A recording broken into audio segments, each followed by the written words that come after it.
என்னத்தை பேசுவோம், என்னத்தை ஆண்டவர் பேசுவாங்க. ஆர்வமாக இருக்கிற பிள்ளைகளுக்கு தான் தேவனுடைய வார்த்தை எப்படி இருக்குமா கண்டிப்பா. அப்பதான் நீங்க கர்த்தர் நல்லவர் என்பதை ருசித்து பார்க்கலாம். இன்னைக்கு அநேக காரியங்கள் பார்க்கும் பொழுது தேவ பிள்ளைகளாக நமக்கு துக்கமாக இருக்கிறது. ஏன் துக்கம் என்று சொன்னா, ஏதோ அவர் எங்களை காட்டிலும் அவர்கள் ஏதோ கீழ்த்தரமானவர்கள் என்றோ இல்லை, நாங்கள் அவர்களை காட்டிலும் மேன்மையானவர்கள் என்று அல்ல, தேவனுடைய உள்ளத்தை புரிந்ததனால் துக்கம், தேவனுடைய வார்த்தையை புரிந்ததனால் துக்கம். இன்னைக்கு பல கிறிஸ்தவர்கள் என்று அழைக்கிற பல கிறிஸ்தவ பிள்ளைகளுடைய வாழ்க்கையில பெரிய காரியங்களை செய்யறாங்க. சபைகளில் பெரிய காரியங்கள், காணிக்கைகளை சேர்த்து பலவிதமான சபைகளுக்கு உதவி செய்யறாங்க, பலவிதமான காரியங்களை செய்யறாங்க. எல்லாம் நல்லது. ஏன்னா தேவன் அப்படியாய் செய்யும்படியாய் கட்டளை கொடுத்த பவுலும் சொல்லுகிறார், நான் உங்களிடத்திலே கொள்ளையடித்தேனோ அதை கொண்டு இன்னொரு சபை விசாரித்தேன் என்று பவுலும் சொன்னதை ஆவியானவர் ஒரு காரணம் இல்லாமல் நமக்கு எழுதி வைக்கவில்லை. அப்போ இதெல்லாம் நல்லதுதான். தேவன் அவைகளில் மகிழ்கிறவர், அதில் எந்த மாற்றம் இல்லை. ஆனால் அவர் தம் பிள்ளைகள் என்று வரும் பொழுது நம்மை அவர் தனித்தனியாய் நோக்கி பார்க்கும் பொழுது தேவன் நம்மிடத்துல எதிர்பார்க்கிற காரியம் என்ன? இன்னைக்கு அந்த காரியத்தை சபைகளுக்குள்ள செய்யறது இல்லை. அதை குறித்து அதிகமான பிரசங்கங்களும் இல்லை. ஏன்னா நம்ம கர்த்தருக்குள்ள வந்துட்டு தானே பாருங்க. அதால நம்ம இப்போ எல்லாம் நல்லது, இப்படியே நாம் கண்டினியூ பண்ணி இப்படியே நாங்கள் தொடர்ந்து தேவனுக்குள்ள போயிடலாம் என்று நாம் நினைத்து நம்மை நாம் வஞ்சிக்கிறவர்களாக இருக்கிறோம். ஆகவேதான் ஆவியானவர் நமக்கு கற்றுக் கொடுக்க விரும்புகிறார். ஆவியானவர் எப்பொழுது நம்மை உயிர்ப்பிக்கிறவர், ஆவியானவர் நம்மோடு கூட வர விரும்புகிறவர், நம்முடைய இருளான பாதையில அவர் வெளிச்சமா வர விரும்புகிறவர். உயிரற்ற இந்த வாழ்க்கை, ஜீவனற்ற வாழ்க்கை எத்தனையோ பேர் வாழ்றாங்க. அவங்க மத்தியில அவர் ஜீவனாக புறப்பட்டு சென்று அந்த ஜீவனுக்கு அழைக்கிற ஆவியானவர். அப்போ தேவ பிள்ளைகள் ரட்சிக்கப்பட்ட நமக்குள்ளே அவர் அதிகமாக அப்படிப்பட்ட கிரியைகளை செய்ய விரும்புகிற ஆவியானவர், விரும்புகிற கர்த்தர், விரும்புகிற ஆண்டவராய் இயேசு கிறிஸ்து நாம் பாடி துதித்தது போல வல்லவர், சர்வ வல்லவர், ஆகாதது ஒன்றும் இல்லை. ஆனாலும் பாருங்க, பரிதாபமான சூழ்நிலை. இன்னைக்கு தேவ பிள்ளையோட வாழ்க்கையை பார்க்கும் பொழுது சர்வ வல்லவர், எல்லாம் செய்தவர். ஆனா பாருங்க, பிள்ளைகள் வரக்குள்ள அவர் எப்படி அநேக காரியங்கள் இன்னைக்கு தாங்கிக் கொண்டு பார்த்து கொண்டு இருக்கிறார். அப்போ நாம் எல்லாரும் ஆண்டவர் வரப்போகிறார் நல்ல எதிர்பார்ப்பு தான். ஆனா ஆண்டவரை இந்த பூமி காண போகிறது இல்லை, அதை நீங்க முதலாவது புரிந்து கொள்ள. ஆண்டவர் இப்ப வரப்போறதை காணக்கூடியது சபைதான், அவருடைய மனவாட்டி தான். இந்த மனவாட்டியிலும் எல்லாரும் அதை காண மாட்டாங்க. ஏன்னா மனவாட்டி மத்திய ஆகாயத்துக்கு ஆவியானவரால் எடுத்துக்கொண்டு அவரிடத்திலே ஒப்படைக்கப்பட போகிறது. அதுதான் நடக்க போகிற இப்ப வரப்போகிற சம்பவம். ஆனா எல்லாரும் ஆண்டவர் வருக பூமி காணாது, பூமியில ஒருவரும் அதை காண போகிறது இல்லை. ஆனா அவரால் ரட்சிக்கப்பட்ட அவருடைய மனவாட்டியாக சபைதான் அவரை பார்க்க போகிறோம். ஆனா அதிலும் ஒருவர் எடுத்துக்கொள்ளப்பட்ட ஒரு கைவிடப்படுகிற பரிதாபமான சூழ்நிலை உண்டு என்று சொல்லி வேதம் நம்மை எச்சரிக்கிறது. அப்போ அவருடைய வருகையை அவர் தாமதிக்கிற முதலாவது காரணம் என்ன? மனவாட்டி ஆயத்தம் இல்லை, மனவாட்டி ஆயத்தப்பட இல்லை. மனவாட்டி தன்னை அலங்கரித்திருக்கிறார், தன்னை அழகாக சோடித்திருக்கிறார், எல்லாம் நடக்குது. ஆனா ஆயத்தம் இல்லை. இப்ப மணவாளன் வந்தா, மணவாளன் யாருக்காக வார? மணவாட்டிக்காக வார. இப்போ வருகிறவர் அந்த மணவாட்டியை தம்மோடு கொண்டு போக முடியாத படிக்கு சபைகளுக்குள்ளே பல காரியங்கள் தாறுமாறாயிருக்குது. சபைகளுக்குள்ளே பல காரியத்திலே ஒற்றுமை இல்லை, அவருடைய சரீரத்துக்குள்ளே அந்த ஐக்கியம் இல்லை, அவர் எதிர்பார்க்கிற அந்த அன்பு, அந்த நேசம், அந்த பாசம், அவருடைய வார்த்தையின் மேல தாகம், பிரியம் இல்லை. அப்போ நம் மனவாட்டி கிறிஸ்து, அவர் வார்த்தையானவர். அந்த வார்த்தை தான் எல்லாம் என்று வேதம் நமக்கு சொல்லுகிறபடியினால் இன்றைய நாளிலும் ஆவியானவர் நம் நடுவிலே என்னத்தை பேச போகிறார்? மிகவும் ஒரு முக்கியமான காரியத்தை தேவன் நமக்கு கற்றுக் கொடுக்க போகிறார். அப்போ நம்முடைய இன்றைய நாள் செய்திக்காக சங்கீதம் 51வது அதிகாரம், அங்கிருந்துதான் நாம் இன்றைய நாள் செய்திக்குள்ளாய் கடந்து வரப்போகிறோம். அப்போ தேவன் பேச விரும்புகிற காரியம் என்ன? தன் மனவாட்டி இடத்திலே தேவன் எதிர்பார்க்கிற காரியம் என்ன? இப்போ உங்க எல்லாருக்கும் தெரியும், யோவான் வருவதற்கு முன்பாக வழியை ஆயத்தப்படுத்தும்படியாய் மனம் திரும்புகள் என்று சொல்லுகிறான். இப்போ வழியை ஆயத்தப்படுத்தும்படியாக அந்த வழிக்கு ஆதாரமாய் இருந்தவர் வந்து சொல்லுகிறார், மனம் திரும்புங்கள் என்று சொல்லு. அப்போ இந்த மனம் திரும்புதலை நாம் எல்லாரும் நினைக்கலாம், நாம மனம் திரும்பித்தானே கிறிஸ்துவுக்குள்ள வந்து இருக்கிறோம், நாம மனம் திரும்பினபடினாலதானே கிறிஸ்துவை ஏற்றுக்கொண்டிருக்கிறோம். அது மனம் திரும்புதலின் முதலாவது கட்டம் என்றுதான் வேதம் சொல்லுகிறது. இப்போ அதுக்குள்ள மனம் திரும்புதலுக்குள்ள இருக்கிற ஆழத்தை நாம் முதலாவது அறிந்து கொள்ளாவிட்டா நம்ம கிறிஸ்துக்குள்ள வந்து எப்படிப்பட்ட வாழ்க்கை வாழ்வோம் என்றால், தேவன் சொன்னது போல நீர் விசாரமான சுக செல்வி, அவள் உயிரோடு செத்தவள் என்று வேதம் எழுதி வைத்திருக்கிற என்ன காரணம், ஏன் அதை ஆவியானவர் நமக்கு எழுதி வைத்திருக்கிறார் என்றால், மனம் திரும்பி கிறிஸ்துக்குள்ள வந்துட்டு அப்படியே நின்றுட்டான். அதுக்கு பிறகு அந்த மனம் திரும்புதல் என்றால் என்ன, தேவன் எண்ணத்தை அவர்களை வைத்திருக்கிறார். நாம் எப்படியெல்லாம் எந்தெந்த பகுதியெல்லாம் மனம் திரும்பணும், எந்தெந்த பகுதிகளை தேவன் முக்கியமாய் கூர்ந்து பார்க்கிறார். இந்த மனம் திரும்புதலுக்குள்ளே இருக்க வேண்டிய காரியம் என்ன, அதை தேவன் எங்கிருந்து ஆரம்பித்து எப்படியெல்லாம் அதை சொல்லிக் கொண்டு வந்தார். அது மாத்திரமல்ல, அந்த மனம் திரும்புதலை ரெண்டு உதாரணத்துடாக ரெண்டு மனிதனுடைய வாழ்க்கையில் அந்த மனம் திரும்புதல் தேவன் எதிர்பார்த்த பிரகாரமாய் இருந்ததனால் தேவன் அவர்களுக்கு சொன்ன வார்த்தை என்ன, அதன் நிமித்தம் அவர்கள் பெற்றுக்கொண்ட அந்த ஆசீர்வாதம் என்ன, அதைத்தான் இந்த நாளில் நாம் பார்க்க போகிறோம். அப்ப நமக்கு தெரியும், பழைய ஏற்பாட்டு காலத்தில் வாழ்ந்த தாவீதினுடைய மனம் திரும்புதல், அவன் பழைய ஏற்பாட்டு தரத்தில் இருந்தாலும் அவனுடைய வாழ்க்கை தரம் எல்லாமே புதிய ஏற்பாட்டு தரத்தோடு இருந்தபடினால்தான் அவன் மனம் எப்படி திரும்பினான் என்பதற்குள்ளே ஆவியானவர் ரகசியத்தை வைத்திருக்கிறார். அங்கிருந்து தான் நாம் பார்க்க போறோம். அப்ப நாம் மனம் திரும்பினது என்றால் நாம் ஒன்றை நன்றாக முதலாவது புரிந்து கொள்ள வேண்டிய ஒரு காரியம் என்ன, இங்கே சங்கீதக்காரன் சொல்லுகிறான், 56வது சங்கீதம் 3-4 வாசிங்க.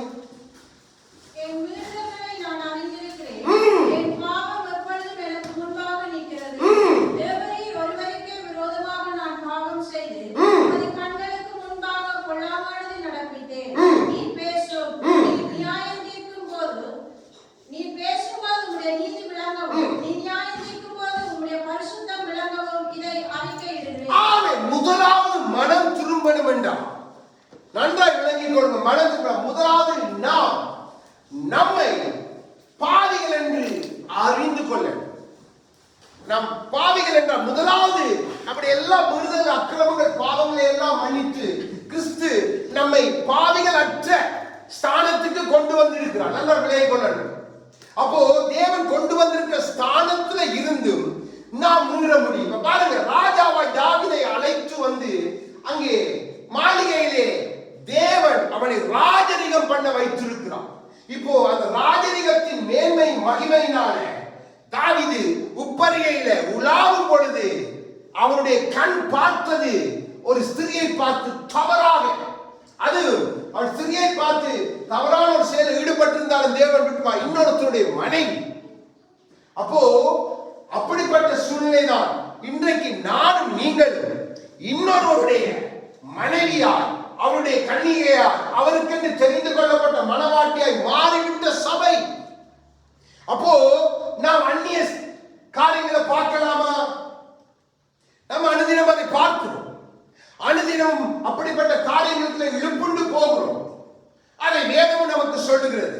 அப்போ அதை நாம் இழுப்புண்டு போகும் பொழுது அதை நாம் அது அந்நிய காரியம் அறியும் பொழுது அதை குறித்து நமக்கு உணர்த்தப்படும் பொழுது, இங்க பாருங்க, அங்கே தீர்க்கதரிசி உணர்த்தின உடனே தாவீது செய்த காரியம். அப்போ நமக்கு எல்லாவற்றையும் காட்டி மேன்மையான தீர்க்கதரிசி ஆவியானவர் நம்மோடு பேசும் பொழுது வார்த்தையை கொண்டு நாம் உடனடியாக செய்ய வேண்டிய காரியம் நம்மை நிறுத்தி பார்க்க.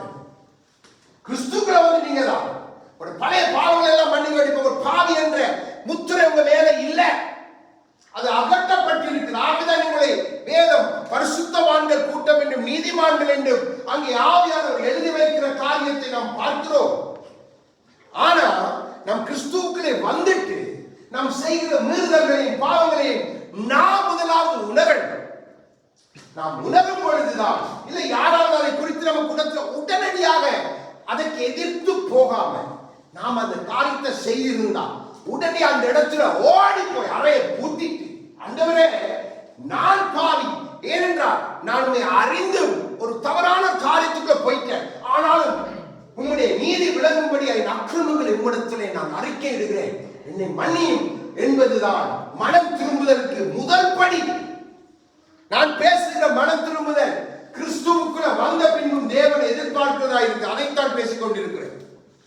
அப்போ முதலாவது நீங்க கிறிஸ்துக்குள்ள வந்து எங்கெல்லாம் நீங்க தவறுறீங்களோ அந்த வேலையில நீங்க முதலாவது உணரணும். என்ன உணர்த்துறதுக்கு ஒருவர் இருக்கிறார் நமக்குள்ள, அவர்தான் நமக்கு தீர்க்கதரிசி.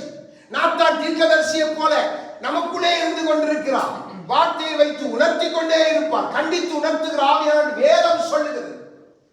அவர் கிறிஸ்துவின் நாமத்தை நமக்கு உணர்த்தி கொண்டே இருப்பார், அதைத்தான் ஆண்டவர் சொன்னார். அப்போ நம்ம உணர்த்தப்படும் பொழுது நம்ம என்ன செய்யறோம்? உணர்த்தப்படும் பொழுது கூட அதை நம்ம அசட்டை பண்ணுகிறோம். அப்போ நம் மனம் திரும்புறது கூடாத காரியம் என்று அதனால் தான் வேதம் நம்ம எச்சரிக்கிறது. அப்ப நீங்க கிறிஸ்துக்களை வந்து முதலாவது உங்களுடைய காரியங்கள் தவறாயிரும்.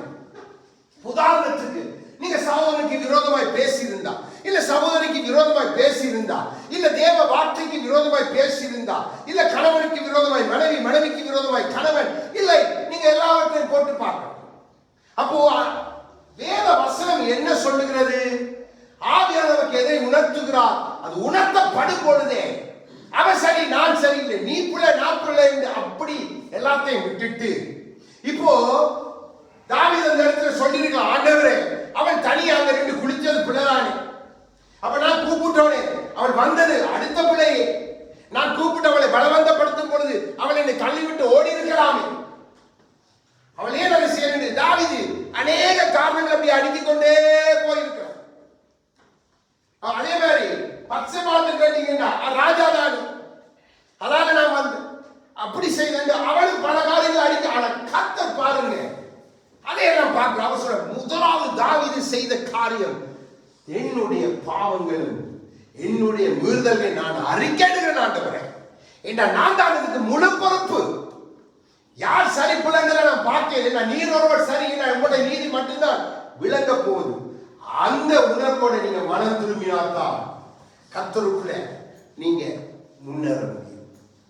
முதலாவது கர்த்தருக்குள்ள வந்து நீங்க மனம் திரும்பணும் வேண்டாம், உங்க பாவங்களை ஏற்றுக்கொள்கிறது, இல்ல உங்க பாவங்களை அறிந்து கொள்ளுகிறது. மிகவும் முக்கியமான காரியம் பாருங்க, இதுல அழகாக என் மீறுதல்களை நான் அறிந்திருக்கிறேன். நம்ம பாருங்க அப்படி சொல்றது இல்லை, அவர் பேசினால்தான் நான் அப்படி கதை இல்ல, அவ அப்படி செய்யறதால நான் இப்படி செய்யுது. அப்போ நம்முடைய மீறுதல்களை நம்ம என்ன செய்யறோம்? மறைக்கிறோம். யார போல? வேதம் சொல்ல ஆதாம் தன் மீறுதல் என்ன செய்யறான்? மறைத்தான். அதுவே பூமிக்கு பெரும் பாவமாய் மாறிவிட்டது. அதன் நிமித்தமே தேவனோட இந்த உறவு அறுக்கப்பட்டபடினால்தான் மனம் திரும்ப அழைக்கிறது நோக்கம். அவர் தம்மை எங்களோடு இணைத்துக் கொண்டு அதை செய்யத்தான் கிறிஸ்து வந்தார். கிறிஸ்துக்குள்ள வந்துட்டு நான் என் மீறுதல்களை, என்னுடைய பாவங்களை இன்னுமே மறைத்துக் கொண்டு இன்னுமாய் நான் செய்த தவறான காரியங்கள், தவறான படங்களை பார்க்கலாம், தவறான பெண்களோடு நமக்கு உறவு இருக்கலாம், மனைவிக்கு தெரியாம கணவனுக்கு தெரியும், நமக்கு பலரோடு இந்த நாட்கள் நமக்கு நடக்கிற காரியம் நன்றாக தெரியும். தேவ பிள்ளைகளுக்கு நடக்கிற அசிங்கங்கள் ஏராளம் ஏராளம் வேண்டாம். அவர்களுக்குள்ள அந்த மீறுதலை அறிக்கையிட்டு அதுல இருந்து வெளிவருகிற அந்த இதயமே இல்லை, ஆவியான தெளிவாய் காண்பித்துக் கொண்டு, ஆகவே மணவாளன் வர முடியாது, மணவாட்டியை அழைத்து செல்ல வரவே முடியாது. முதலாவது நீங்க கிறிஸ்துக்குள்ள இருந்தா நீங்க சூழ்நிலைகளை காரணம் காட்டக்கூடாது, பக்கத்துல இருக்கிறவங்க இல்ல உங்களோட கண்ணுக்கு எதையும் காரணம் காட்டக்கூடாது. நீங்க முதலாவது உங்களை அறியணும். அதைத்தான் இங்கே தாவீது செய்தார்.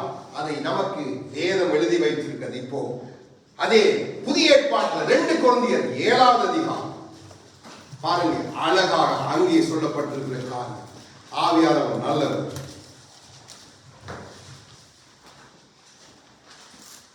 2 கொரிந்தியர் 7வது அதிகாரம் 10ஐயும் 11ஐயும் வாசிங்க.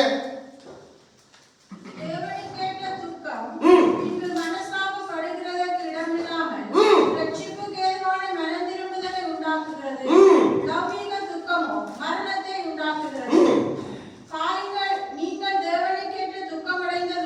ஹalleluya. அது உங்களிடத்தில் எவ்வளவு ஜாக்கிரதையாயும் குற்றம் தீராத எவ்வளவு நியாயம் செய்த சொல்லுதலையும் எவ்வளவு வெறுப்பையும் எவ்வளவு பயத்தையும் எவ்வளவு ஆவலையும் எவ்வளவு பக்தி வைராக்கியத்தையும் எவ்வளவு கண்டிப்பையும் உண்டாக்கிற்று. இந்த காரியத்தில் நீங்கள் எல்லா விதத்திலும் உங்களை சுத்தவான்கள் என்று விளங்க பண்ணினீர்கள். ஆவியானவர் எதிர்பார்க்கிற அடுத்த காரியம் உங்களுக்கு துக்கம் வரணும். என்னன்னா நம்முடைய பாவங்களை குறித்து நாம் ஒரு நாளும் துக்கப்படுறதே இல்லை. முதலாவது நீங்க அதை அறிந்து கொள்ளணும். அடுத்தது அந்த துக்கம் வரணும். அதான் 2வது வசனம் தாவீது அந்த துக்கத்தின் நிமித்தம் தான் சொல்றான், ஆண்டவரே நீர் நியாயம் செய்ய போறீரே, நீதி விளங்கும் என்று துக்கம். அதைத்தான் இங்கே அழகாய் ஆவியானவர் எழுதி வைத்திருக்கிறார். 11வது வசனத்தை பாருங்கள். நீங்கள் தேவனுக்கு ஏற்ற துக்கம் அடைந்ததுடைய தேவனுடைய துக்கம் என்ன? என் பிள்ளைகள் பாவம் செய்யக்கூடாது, அவரை துக்கப்படுத்துகிற பெரிய காரியம். அப்போ தேவன் அந்த பாவத்தின் நிமித்தம் தான் தேவனுக்கு மனிதனுக்கு உறவு அறுக்கப்பட்டதுக்கு காரணமே அதுதான். அப்ப அந்த உறவை புதுப்பிக்க வந்த கர்த்தர் ஆவியானவர் எதிர்பார்க்கிற மனம் திரும்புதல் என்ன? நாம் துக்கப்படணும். நம்ம செய்ததா செய்து நமக்கு துக்கமே இல்லை. நாம் பல காரணங்கள் சொல்லுவோம். வேதம் சொல்லுது நீ துக்கப்பட்டா இதெல்லாம் பாருங்க, லிஸ்டே போட்டு காட்டுறேன் பாருங்க, எவ்வளவு அழகாக நமக்கு ஆவியானவர் எழுதி வைக்கிறார். அது உங்களிடத்தில் எவ்வளவு ஜாக்கிரதையும் குற்றம் தீர எவ்வளவு நியாயம் சொல்லுதலை. அப்போ நீங்க துக்கப்பட்டா நீங்க நியாயம் எங்க சொல்றீங்க? சௌதரிப்பா சொல்றீங்க, சௌதரிப்பா சொல்றீங்க. இல்ல நான் தான் துக்கப்படுற சௌதரிய சௌதரி சரி பிள்ளைலாம் தேவையில்லை என்று நீங்க மற்றவனையும் ஆதாயப்படுத்த உங்களுக்கு அந்த ஏவுதல் வரும். ஆண்டவர் வந்து நம்மளை குற்றப்படுத்திட்டு நீ அப்படி நீ இப்படி நான் பின் காண்பிட்டு கொடுக்கிறேன் காரியம் பாருங்க. அப்ப தெரியும் தேவனுக்குள்ள இருந்து கொண்டு நம்முடைய மனம் திரும்புதல் எவ்வளவு ஃபர்ஸ்ட் கிளாஸ் ஆயிருக்கு.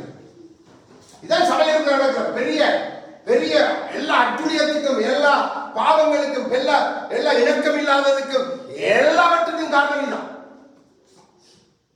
மனம் திரும்புதல் நீங்க சரியா மனம் திரும்ப கிறிஸ்துக்குள்ள வந்தவங்களோட மனம் திரும்புத போலி ஆவியானவர் காண்பித்து கொடுத்தபடியாக தான் சொல்லுகிறேன். அப்போ நம்ம எப்படி கிரியை செய்யணும்? அப்போ துக்கப்படணும். நம்ம ஒரு சகோதர சாதிக்கு விரோதமா நினைச்சிட்டாலே ஓடி ஆண்டவரே, ஐயோ ஏன் ஆண்டவரே இந்த நினைவு எனக்கு வந்துச்சு, சகோதரக்காக இப்படி செய்தாங்க இப்படி அந்த நன்மைகளை நினைத்து பார்க்கணும். அவன் செய்த நன்றிகளை நினைத்து பார்த்து ஆண்டவரே தவறான தெரியாம செய்ய மன்னிச்சிருங்க, இதால நான் துக்கப்படுறேன், சகோதரக்காரன் துக்கப்படுறேன், சகோதரிக்காரன் துக்கப்படுறேன். இதைத்தான் ஆவியானவர் நம்மகிட்ட எதிர்பார்க்கிறோம். நம்மளோட துக்கம் எது? அப்படி பேசினா இப்படி பேசினா அடித்து 10 பேருக்கு சொல்லி அது துக்கமா? அது பிரிவினை உண்டாக்குகிறக்கா? இங்க வேதம் அழகாக நமக்கு சொல்லுது. அப்போ பக்தி வைராக்கியம் உங்களை சுத்தவான்களா, என்ன தேவ வார்த்தை தான் உங்களை சுத்தவான்களாய் காத்துக்கொள்ளும். ஒரு நாள் அந்த வார்த்தைக்கு மீறி என்ன வந்தாலும் சத்ரு பக்கத்திலேயே ஓதுவான், நான் அப்படி செய் அப்படி செய், அதுக்கு இப்படி ஒரு வசனம் இருக்கே, அப்படியே பொய்யா, அப்படித்தான் ஆண்டவர்கிட்ட கொண்டு வந்து காண்பித்தான், நம்மகிட்டையும் காண்பித்தான். ஆவியானவர் சொல்றாங்க இல்ல, வசனத்தோடு மேல இருக்கிறதப்பா கீழே இருக்கிறப்பா அதை சேர்த்துப்பா இங்க இருக்கிறதப்பா. அதான் நான் சொல்றேன், ஒரு வசனத்தை நீ எப்படி பார்க்கணும்? ஜோடி ஜோடியா இருக்கு. சாத்தான் தனி வசனத்தை கொண்டு இருக்கும், ஒத்த வசனம். ஆனா ஆண்டவர் வந்து ஜோடியான வசனத்தை காண்பித்து கொடுப்பார் ஆவியானவர். அப்போ 2வது நீங்க மனம் திரும்பணும் வேண்டாம், கிறிஸ்துவுக்குள்ள உன மனம் திரும்ப அந்த துக்கம் உங்களுக்கு வரணும். லௌகிக துக்கம் தான் இன்னைக்கு நமக்கு எல்லாரும். நாளைக்கு என்ன செய்வேன்? காசு பணம் சொத்து சேர்க்கணும், அது சேர்க்கணும், இது சேர்க்கணும், பிள்ளைக்கு சேர்க்கணும், கூட்டணிக்கு சேர்க்கணும், கூட்டிக்கு சேர்க்கணும், பேத்திக்கு சேர்க்கணும், அதுக்கு சேர்க்கணும், நாளைக்கு டாய்லெட் வருமா, நாளைக்கு டாய்லெட் வராதா, இதே கவலை. ஆனா சாப்பிடணும், நல்லா சாப்பிடணும், எல்லாம் செய்யணும், ஆனா அதுவே பயப்பாரு. அப்போ இப்படிப்பட்ட லௌகிக கவலைகளை ஆவியானவர் அருவருக்கு, அது துக்கம் இல்லை, அது தேவ பார்வையில் அருவருக்கு. நீங்க மறக்க கூட, அதான் மரணம். இந்த மரணம் ஒரு மனிதனுக்கு வருது தேவனை விட்டு விலக்கு, அந்த அருவருக்கு. அருவருக்கும் திருட்டும் தான் அங்கே நுழைய முடியாது. கடந்த வாரங்களுக்கு அதை சொல்லிக் கொடுத்து, அப்போ மனம் திரும்புறத சரியா நீங்க செய்ய பழகணும். இப்போ சங்கீதம் 38 18வது வசனத்தை எடுத்து வாசிங்க. அடுத்த காரியத்தை காண்பித்துக் கொடுக்கிறேன். பாருங்க சங்கீதக்காரனுடைய ஞானம். என் அக்கிரமத்தை நான் அறிக்கையிட்டு என் பாவத்தை நிமித்தம் விசாரப்படுவேன். ஆமென். விசாரப்படுவேன். அதே காரியம் துக்கப்படுகிற மாத்திரமே, அது நிமித்தம் நிம்மதி இல்லை. எங்க போனாலும் தான் முன்னுக்கு வந்து நிற்குது. என்னுடைய மெட்டோட ஐயா அவன் பேசின அதை பற்றியே இல்லை. ஆவியான தெளிவா இருக்க என்னுடைய சொந்த பாவம், என்னுடைய சொந்த மீறுதல் ஐயோ என்ன தூங்க விடுதில்லை ஆண்டவரே. நான் என்ன சொன்னேன், அப்பா என்ன கண்ணிமே பிடித்து வைத்திருக்கேன் பாவத்தை நிமித்தம் எனக்கு நித்துரை இல்லை, என் எலும்புகள்ல பலன் இல்லை. கற்றுக் கொடுத்து என்னுடைய சரீரத்துல நோய், என்னால் பாவம் என்கிற நோய் என்ன கொஞ்சம் கொஞ்சமா கொள்ளுது. அப்போ விசாரப்படணும். என்ன கண்ணுக்கு தூக்க முடியக்கூடாது. கத்தோட ஒப்புரவாக எங்க சரி செய்து அதன் பின்பாகத்தான் நாம் அடுத்த கட்டத்துக்கு போகணும். இதுதான் சரியான மனம் திரும்புதல். ஆவியானவர் எதிர்பார்க்கிற மனம் திரும்புதலுக்கு பின்பாக தேவன் காரியங்கள் வைத்திருக்கிறார். சும்மா தேவன் நமக்கு மனம் திரும்பு அன்று ஆவியானவர் சொல்றது இல்ல.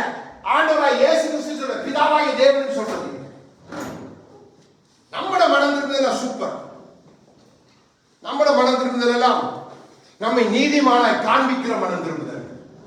பாவி என்ற லிஸ்டுக்குள்ளே, அதாவது நம்ம வாழதை நம்ம பாவம் செய்துட்டு அதை ஏற்றுக்கொள்ள, அதை தான் நான் சொல்றேன். நீங்க கிறிஸ்துவ ரத்தத்தால கழுவப்பட்டுட்டீங்க. அதுக்கு ஒரு வந்துட்டு நீங்க செய்கிற மீறுதல்களின் பாவங்களையும் தான் உங்களை எப்படி காண்பிக்க, எப்படி நீதிமான் என்று சொல்ல முடியும்? உங்களை பார்த்து எப்படி நீதிமான் என்று சொல்ல முடியும்? தேவனும் சொல்ல முடியாது. தேவன் பொய் சொல்லுகிறவர் அல்லவே. பாருங்க, லூக்கா ஒரு அழகான ஒரு காரியம். லூக்கா 18வது அதிகாரம் நமக்கு தெரிந்தது. ஆனால் பாருங்க, அதிலே ஆவியார் நமக்கு எழுதி வைத்திருக்கிற காரியம் தேவனே சொல்லுகிறார். 110வது பக்கம் புதிய ஏற்பாடு 13வது வசனத்தை வாசிங்க.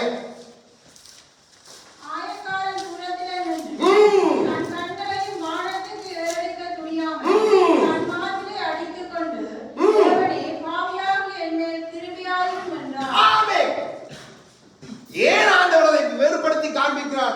பரிசே நீதிமானாய் அழைக்கப்பட்ட, நீதி என்கிற அந்த வஸ்திரத்தினால் உடுப்பிக்கப்பட்ட பரிசை ஆலயத்துக்குள்ள துணிகரமா போய் நின்றுட்டு போய் சொல்றான்.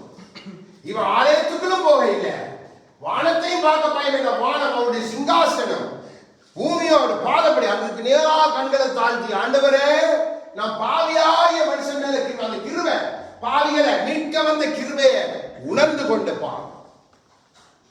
அதுதான் மனம் திரும்புதலுக்கு இருக்க வேண்டிய நல்ல ஒரு உதாரணம். ஆண்டவரே அதை காண்பித்துக் கொடுக்கிறார். ஆயக்காரன் உங்களுக்கு தெரியும், அந்த நாட்டு ஆயக்காரர்கள் எல்லாம் பாவிகள் தான் சொல்லுவாங்க. ஆனா ஆண்டவர் சொல்ல அவங்க தான் வேகமாய் என்ன அவங்களுக்குள்ளே பாருங்க, அதுதான் ஆயக்காரன் என்று வேதம் அங்கே ஆவியான முத்திரை பதித்து காண்பிக்கிறான். நம்ம ஆயக்காரன் போல இருந்துட்டாலும் கர்த்தருக்கு சந்தோஷம். நம்ம அப்படி இல்லை, நம்ம பரிசேரும் சொந்த செய்யும். ஆனா சபைக்குள்ளான் இருக்கிறோம், கிறிஸ்துவுடைய சரீரத்துக்குள்ளான் இருக்கிறோம்.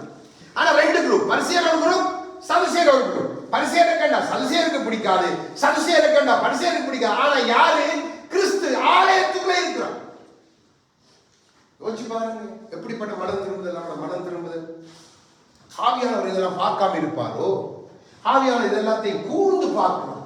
சிலவாமில் இதை உடனே பிடுங்கி எடுக்க விரும்புகிறார். அந்த சிலவாமுக்குள்ள அப்படிப்பட்ட காரியம் நுழைந்து இருக்கு. சிலவா முன்னேறி போக முடியல. அதுக்கு காரணம் இருக்கு. ஏன்னா சரியான மனம் திரும்புதல் இல்லை. சரியான மனம் திரும்புதல் இருந்தா சிலவா இப்படி இருக்கா. சிலவாவுடைய காரியங்கள் மாறி இன்னைக்கு சிலவா எங்கேயோ படர்ந்து போயிருக்க. சகோதரர் வழி நடத்தும் போது ஒரு அருமையான காரியத்தை சொன்னான். எப்ராஹிம் ஒரு பக்கம் தான் சுடப்பட்டு, மற்ற பக்கம் திருப்பி போன பக்கம் என்ன கீழே நொதுநொடுப்பு, பச்சை, சாப்பிட முடியாது.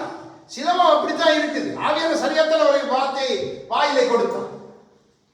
அப்போ சரியான கருத்து என்ன? நீ சரியான மனம் திரும்புதல், நீ அதை திருப்பி போட ஆண்டவர் என்ன, நீ மனம் திரும்ப அப்படியே உங்க வார்த்தை தளரிடா மனம் திரும்ப. நம்ம அதுக்கு ரெடி இல்லை. மேல மட்டும் காட்டி முன்பக்கம்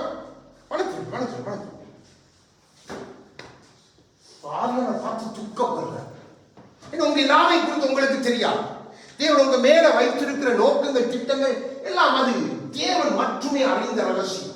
உங்கள் மத்தியிலே தேவன் பேசி இருக்கிறார், உங்களுக்கு உரிய அழைப்பை சொல்லி இருக்கிறார், தெரிந்து கொள்தலை சொல்லி இருக்கிறார்.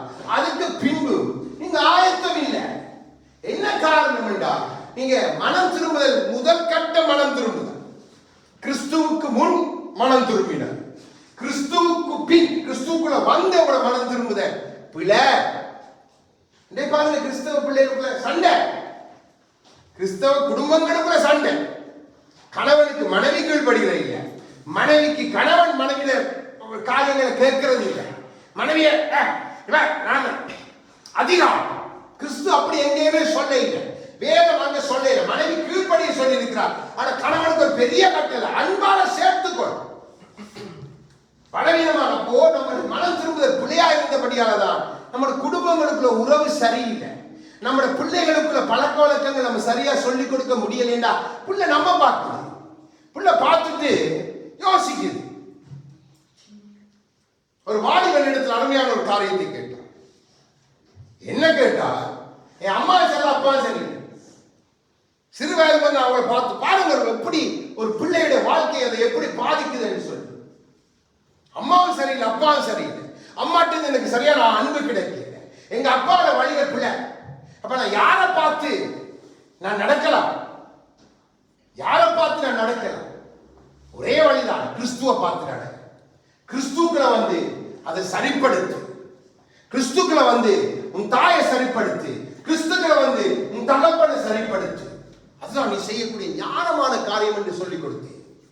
ஏன் சொல்லுகிறேன் என்றால் உங்களுக்கு தெரியல இல்லை, நம்முடைய மனம் திரும்புதலுடைய மேன்மை நமக்கு பெரிதாய் தெரியுது. நான் வச்சுக்கப்பட்ட பாருங்க, ஓ அந்த நாள்ல நாங்க வட்டியா இறைச்செல்லாம் சுட்டு நாங்க ஞானஸ்தானம் எடுத்து கர்த்தருக்குள்ள கலிகூர்ந்து வந்தோம். அதுதான் அவள்தான் மனம் திரும்புதல். ஆனா கிரியைகள் எல்லாம் தளர்வு. உலகத்தவன் மனம் திரும்பாதவனுடைய கிரியைகளை காட்டிலும் மோசம். அதாலதான் மணவாளன் சொல்றவன் தலையை நான் மொட்டை அடிப்பேன். நீ நீர் விசாரமானவன், நீ சுகச்சல்லி, நீ உயிரோடு செத்தவன். ஆகவே நான் வேதம் வச்சிருக்க மாயக்காரன் பாவிகள் சியானுக்குள்ள நிரம்பிட்டான். ஆண்டவர் பார்க்கிற மாயம் வேண்டாம், பாவி வேண்டாம், மனம் திரும்புதலோடு வந்து மனம் அனுதினமும் புதிதாகும், மனம் புதிதாகும். நமக்கு முடியலையே. அப்போ நம்முடைய மனம் திரும்புதல் சரியில்லை. ஏனென்றால் முதலாவது நமக்கு வருகிற நம்முடைய மீறுதல்கள் நாம் அறிந்து கொள்வது இல்லை, அதை குறித்து துக்கம் இல்லை, அதை குறித்து நம்ம விசாரப்பட்டு அதற்காக தேவனிடத்துல போய் அழுகிறது இல்லை.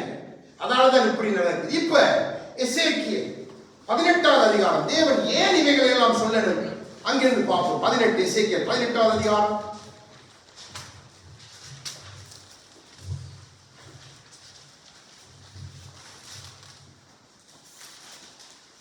30 32 வரைக்குள்ள வார்த்தைகளை வாசிங்க, காது கொடுத்து கேளுங்க எல்லாரும். ஆகையால் இஸ்ரவேல் வம்சத்தாரே, நான் உங்களை அவனவன் வழிகளுக்கு தக்கதாக நியாயம் தீர்ப்பேன் என்று கர்த்தராகிய ஆண்டவர் சொல்கிறார். நீங்கள் மனம் திரும்புங்கள், உங்களுடைய எல்லா மீறுதல்களையும் விட்டு திரும்புங்கள். அப்பொழுது அக்கிரமம் உங்கள் கேட்டுக்கு காரணமாய் இருப்பதில்லை. நீங்கள் துரோகம் பண்ணின உங்களுடைய எல்லா துரோகங்களையும் உங்கள் மேல் இராதபடிக்கு விலக்கி உங்களுக்கு புது இருதயத்தையும் புது ஆவியையும் உண்டு பண்ணிக் கொள்ளுங்கள். இஸ்ரவேல் வம்சத்தாரே, நீங்கள் ஏன் சாக வேண்டும்?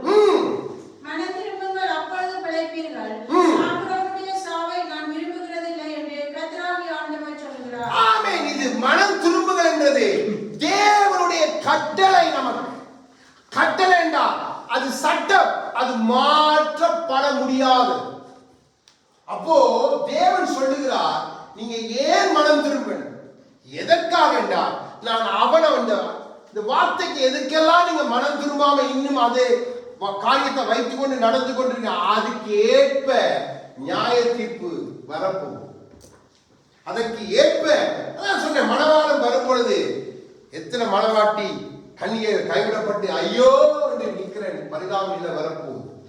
ஆகவேதான் ஆவியானவர் எச்சரிக்கிறார், சபைகளுக்கு எச்சரிக்கிறார், தேவ பிள்ளைகளுக்கு எச்சரிக்கிறார். அப்போ ஆண்டவர் சொல்லுகிறார், பாருங்க அழகாய் சொல்லுகிறார், என்ன நான் உங்களுடைய எல்லா அவனுடைய வழிகள் ஒவ்வொருத்தரையும் தனித்தனி வழிகளை பார்க்க போறேன். அப்போ அதான் சொன்னேன், தாவீது பாருங்க அவனுக்கு அதை அறிஞ்சிருந்தான், அந்த ஞானத்தை ஆவியான கொடுத்து அந்த ஞானத்துக்கு தேவ பிள்ளைகளே இல்லை. அதான் அவரால் அவரால் தான் நாங்க அவர் ஐயோ இது நம்ம இப்படியே நம்மளோட மனம் பாருங்க எவ்வளவு அழகான நம்மளோட மனம் திரும்புதல் எவ்வளவு தூரம் இன்னைக்கு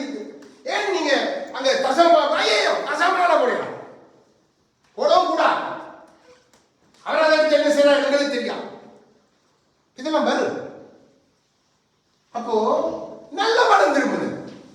அந்த வழிக்கே உன்னை கர்த்தர் நியாயத்திற்கு ஆயத்தமாய் காத்திருக்காது. ஒன்றே போதும் உனக்கு. ஞான நன்மையை பெறுகிறாய், தேவனுடைய சத்தத்தை கேட்கிறாய், சபையில் உனக்கு ஐக்கியம் தேவை, சபையில எல்லாம் தேவை. ஆனா கர்த்தருக்கு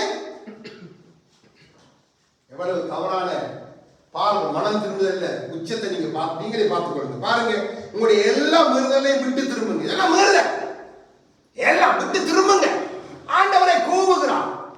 அதுக்குத்தான் ஊழியக்காரன், அதுக்குத்தான் சபை, அதுக்குத்தான் ஆவியானவர், அதுக்குத்தான் இயேசு கிறிஸ்து. மனம் திரும்புங்க, பரலோக ராஜ்யம் சமீபம். மனம் திரும்புங்க, மனம் திரும்புங்க. யோவான் மனம் திரும்புங்க, வழியை ஆயத்தப்படுத்த மனம் திரும்புங்க. இன்றும் அதே சத்தம் ஆவியானவர் சொல்லுகிறார். இப்படிப்பட்ட ஒரு பொய்யர்கள் எழும்புவார்கள் என்று சொல்லி மனம் திரும்புங்க என்று அந்த சத்தத்தை பவுல் எழுதி வைக்கிறார். இது நிறுத்தப்பட போகிற சத்தமே இல்லை. கர்த்தர் வந்து தம் சபையை எடுத்து இந்த பூமியில் அரசாண்டு நியாயம் தீர்த்து முடிக்கும் வரைக்கும் இந்த சத்தம் தொழிக்கும் என்ற நமக்கு வெளியிலேயும் நமக்கு தெரியுது. சுவிசேஷம் தொடர்ந்துமாய் சொல்லப்படுகிறது, நாம் அறிந்திருக்கிறோம். அப்போ நான் நீங்கள் எங்க நிற்கிறோம்? ஏன் நான் சொல்றேன் பாருங்க, அப்பொழுது அக்கிரமம் உங்க கேட்டுக்கு காரணமா இருப்பதில்லை. நீ மனம் திரும்பிட்டா அந்த அக்கிரமம் உனக்கு அப்ப அதுக்கு என்ன கேடு? நியாய தீர்ப்பினால உனக்கு அக்கினியே. அப்ப நீ மனம் திரும்பிட்டே மகனே மகளே, அது உன்னுடைய கணக்குல நான் அழிச்சு போடுவேன். என் ரத்தத்தால் அழிப்பேன், என் ஆவியால் அழிப்பேன். அடுத்த வசனம் சொல்லுகிறார் பாருங்க, உங்களுக்குள் இராதபடிக்கு விலக்கி உங்களுக்கு புது ரத்தத்தை இருதயத்தை புது ஆவியை உண்டு பண்ணி கொள்ளுங்க. எப்படி? அவருடைய ரத்தத்தையும் அவருடைய ஆவியார் கொடுத்தாய். அதை வைத்து நீங்க அன்னதினம் காரியசபையில் உங்களுக்கு புதிய நீங்க தான் உண்டாக்கணும். நீங்க தான் உண்டாக்கணும். உங்களுடைய கையில கொடுத்துக்கிறார் ஆண்டவர், அதிகாரமாய் கொடுத்திருக்கிறார், கட்டளையாய் கொடுத்துக்கிறார். ஆனா தேவனுடைய இயேசு ரத்தத்தை ஆவியானவரை நிரப்ப எண்ணத்துக்கு நிரப்பணும். ஆவியானவர் எண்ணத்துக்கு உனக்கு இயேசு ரத்தத்தால் ஜெயம் உண்டாயிட்டு. அப்ப சரியான மனம் திரும்புதல் இல்லை. நான் திரும்பி கடைசியா முடிக்கும் போது சொன்ன மனம் திரும்புங்க, அப்பொழுது பிழைப்பீர்கள். கிறிஸ்துக்குள்ள வந்து உங்களோட மனம் திரும்புதல் தவறுண்ட பிழைக்க முடியாது. வேதனை சொல்லிக்கிறது, தேவனே அதை சொல்லுகிறார். பாருங்க, சொல்ற அடுத்த கட்டம் மனம் திரும்பாடி சாவு என்ன? நரகம், அக்கினி. பூமியில எல்லாம் நல்லா இருக்கு. நம்ம சரீரத்தை கொடுக்கப்படலாம், அழகா உடுத்தலாம், எல்லாம் நல்லா இருக்கு. நம்ம மற்றவனுக்கு ஐஸ்வர்யமான காண்பிக்கலாம், மற்றவனுக்கு நம்ம பெரியவர்களை காண்பிக்கலாம், ஞானவான்களை காண்பிக்கலாம், எல்லாம் செய்து கொள்ளலாம். ஆனால் சாகும் பொழுது நியாயத்தீர்ப்பு நாள் அக்கினி. எவ்வளவு ஒரு பொல்லாத வாழ்வு வாழ்கிறார்கள் கிறிஸ்தவர்கள் என்று யோசிச்சு பாருங்க. அப்போ அதுக்குள் நீங்க அடிபட்டு போயிடக்கூடாது. அதுதான் ஆவியானவர் எச்சரிக்கை. இப்படிப்பட்ட மனம் திரும்புதல சத்தியங்களை பேசுற சபைகள் குறைவு. ஆசீர்வாதம் ஐஸ்வர்யம் எப்படி அப்படி இது இல்ல. என்ன, கிறிஸ்து உன்னோட வர விரும்புகிறான். உன்னோட அனுதினமும் கைகோக்கும் பக்கத்தில் அமர்ந்து உன்னோடு உயிரற்ற உன் வாழ்க்கை ஜீவனுள்ளதாய் மாற்றி நடந்து வர விரும்புகிற கர்த்தர். சும்மா தேவன் பேசுகிறது இல்லை. அதான் அவரே சொல்லுகிறார், நான் சாதனுடைய சாவை நான் விரும்புகிறதில்லையே. உண்மை, சத்தியமான வார்த்தை. உனக்காக தன்னை மரணத்துக்கு உட்படுத்தியவர் உன் சாவை விரும்புவாரோ? மகனை மகளை விழிப்படை, சிலவா விழிப்படை. நீங்க மனிதனை பயக்கிறாங்க, கர்த்தரை பயக்கிறீங்க. நீங்க சபையை பயத்தாலே கர்த்தருக்கு நீங்க பகையாளி, எதிராளி. நீங்க பிசாசின் பக்கத்துல நீங்க மறக்க கூடாது. அவன் எதுக்கெல்லாம் நீங்க மனம் திரும்பல, எந்தெந்த வார்த்தைகளுக்கு மனம் திரும்பலையோ எல்லாம் கணக்குல வரும். நீங்க சபை கூடுதலை விட்டுவிட்ட நாட்கள், சபையின் ஜெப கூட்டங்களை விட்டுவிட்ட நாட்கள், அதுக்கு சரியான காரணம் இந்த கர்த்தர் அதை நியாயம் தீர்ப்பது இல்லை. பாருங்க, வியாதி படுக்க அவனை தூக்கி வர்றதுக்காக தேவ சமூகத்துக்கு 4 பேர் தூக்கி கொண்டு போறாங்க. உன்னை 4 பேர் தூக்கி கொண்டு வர்ற அளவுக்கு நீ நிற்கிறான் இல்ல. யோசிச்சு பாருங்க. என்ன நம்மளோட அப்போ யார் உங்களுக்கு கோபம்? யாரை எதிர்க்கிறீங்க? நன்றாய் தெளிவடைய பிள்ளைகளே. இன்னைக்கு பிசாசு நம்மளோட மாமிச நம்ம பல விதத்துல நமக்கு ஒரு சபையை வச்சுக்கண்டா உங்களுக்காக ஜெபிக்க, உங்களை சரிப்படுத்த, உங்களை ஒழுங்குபடுத்த. அப்போ நீங்க அப்படிப்பட்ட சபையில் அப்படிப்பட்ட ஊழியத்தில் நீங்க எவ்வளவு தூரம் இருக்கணும் யோசிச்சு பாருங்க. ஆண்டவர் அதுக்கு தான் வந்தார். நான் பின்பு காண்பித்துக் கொடுக்கிறோம் வசனம், அழகான வசனம். ஒரு மனிதனுடைய வாழ்க்கையில சொல்லி போட்டு சொன்ன அந்த வசனம் ஹைலைட் காண்பித்து. அப்போ தேவன் அது கட்டளையை கொடுத்திருக்கிறார். இப்போ இதே பாருங்க, ஆவியானவர் ஊற்றப்பட்ட பின்பு இதே காலத்து அப்போஸ்தலர் 17 அதிகாரம் வருங்க. பிள்ளைகளை நீங்க எல்லாரும் உணர்வடைகிறது. சும்மா ஏனோ தானோ வாழாதீங்க. தயவு செய்து கை கூப்பி நான் அவர்கிட்ட கேட்கிறேன். நீங்க எங்க நிக்கிறீங்கன்னு புரியாம போய் கொண்டிருக்கிறீங்க. நீங்க எல்லாரும் நல்ல பிள்ளைகள் நல்ல இடத்துல இருக்கணும் என்றுதான் கர்த்தர் விரும்புகிறார். 30வது வசனத்தை வாசிக்க. 17வது அதிகாரம் 189வது பக்கம், புதிய ஏற்பாடு. அறியாமையுள்ள காலங்களில் தேவன் காணாதவர் போல் இருந்தார். இப்பொழுதோ மனம் திரும்ப வேண்டும் என்று எங்குமுள்ள மனுஷர் எல்லாருக்கும் கட்டளையிடுகிறார். ஆமென். நீங்க அறியாத காலத்துல இல்லையே, கர்த்தர் அதை கணக்குல வைக்கலையே. நீங்க இப்ப அறிந்துட்டீங்க. நீங்க அறிஞ்சிட்டீங்க. தாவீது கர்த்தருடைய மகிமை அறிந்தான். ஆகவேதான் சொல்றார், நான் அறிந்திருக்கிறேன் ஆண்டவரே. பாவியாக சொல்லுகிறார், நீ அறியாத காலத்தில் இந்த கர்த்தர் அந்த கணக்குல எல்லாத்தையும் அந்த மனதை எல்லாத்தையும் ஏற்றுக்கொண்டார். நீ செய்த பாவம் மற்றும் அக்கிரமங்கள் எல்லாரும் லிஸ்டையும் அப்படியே மறைச்சு என் பிள்ளை எல்லாத்தையும் பாவி எனக்குள்ள வந்துட்டான். மனம் திரும்பி என்ன தன்னுடைய சொந்த ரட்சகரை ஏற்றுக்கொண்டு அந்த முதல் அதிடம் வந்துட்டு நம்ம எப்படி இருக்க விரும்புகிறோம்? இப்போ அதை ஆண்டவர், நீங்க அறிந்த காலத்துக்குள்ள வந்துட்டீங்க.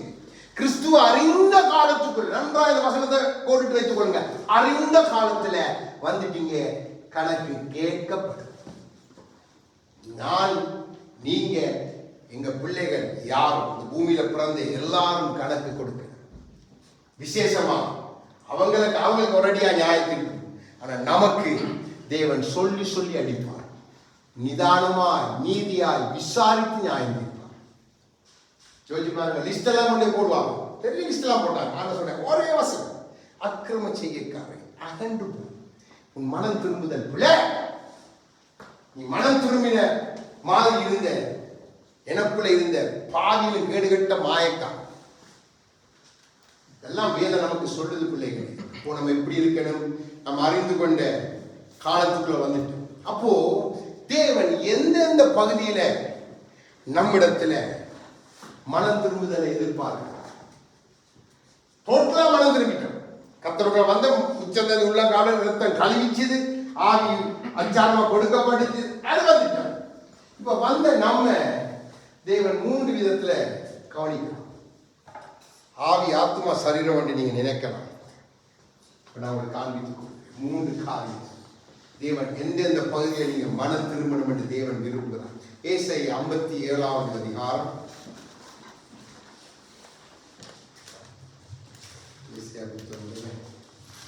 57வது அதிகாரத்தில் காண்பித்து கொடுக்கிறேன்.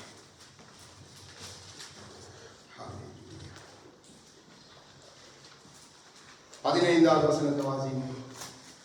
நித்தியவாசியும் பரிசுத்தர் என்கிற நாமமுள்ளவருமாகிய மகத்துவமும் உன்னதமானவர் சொல்லுகிறார். உன்னதத்திலும் பரிசுத்த ஸ்தலத்திலும் வாசம் பண்ணுகிற நான் படித்தவர்களின் ஆவியை உயிர்ப்பிக்கிறதற்கும் நொறுங்கினவர்களின் இருதயத்தை உயிர்ப்பிக்கிறதற்கும் ஒருவொன்று பணிந்த ஆவி உள்ளவர்களிடத்திலும் வாசம் பண்ணுகிறார். தேவன் முதலாவது மனம் திரும்புதலை எதிர்பார்க்கிறது நம்முடைய இருதயத்துல, நம்முடைய உள்ள அந்தரங்கமான எல்லா அசிங்கத்தையும், எல்லா கபடையும், எல்லா சூதையும், எல்லா வஞ்சகத்தையும் உள்ள வச்சிருக்கிறமே ஒரு இருதயம். அங்கதான் முதலாவது மனம் திரும்புதல். அங்கதான் ஆண்டவர் கை வைக்கிறார். அங்கதான் அவர் வரணும். அங்க இருந்துதான் உங்களோட காரியங்களை அவர் சரிப்படுத்த. அங்கிருந்துதான் உங்களுக்குள்ள அனுதினமும் ஒவ்வொரு காரியங்களும் அவர் செய்யணும். அங்கிருந்துதான் உங்களோட பேசணும். அங்கிருந்துதான் உங்களுக்குள்ள திட்டங்களை சித்தங்களை கொடுக்கணும். அங்கிருந்து அவங்களை பரிசுத்தத்துக்கும் நீதிக்கு நேராக நடத்த. அப்போ முதலாவது மனம் திரும்புதல் எல்லா மனிதர்களுக்கும் இருதயத்துல தேவன் எதிர்பார்க்கிறார். இந்த இருதயம் நம் ஆவி, ஆத்மா, சரீரத்தோடு தொடர்புடையது. இருதயம் நிறுத்தப்பட்டால் எல்லாம் முடியும்.